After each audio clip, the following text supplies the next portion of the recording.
ang aking mga grupo ng kababaihan ko. Gamitin yung ibibigay ko ng pamahalaan sa iba't ibang pamamaraan na makakabuti sa kalagayan ng kababaihan ko ng ating kababaihan sa ating lungsod ng Calamba. Again, happy Women's Month po sa ating lahat.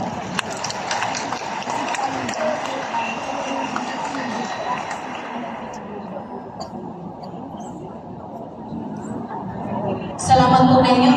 Palakpak naman mga kababaihan dyan. Okay? Malagyan ng kalimutan ni Mayor.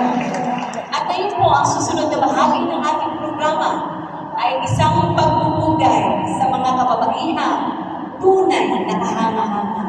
Ang ating amazing women of Calamba. Pag tinawag po namin ang inyong pangalan, ay mag-a-assist po sa inyo at ituturo po kung saan kayo pupwesto. Magsisimula po tayo kay Miss Jennifer Vivas. Followed by Miss Minerva Flores. Yung po representative ni Miss Minerva.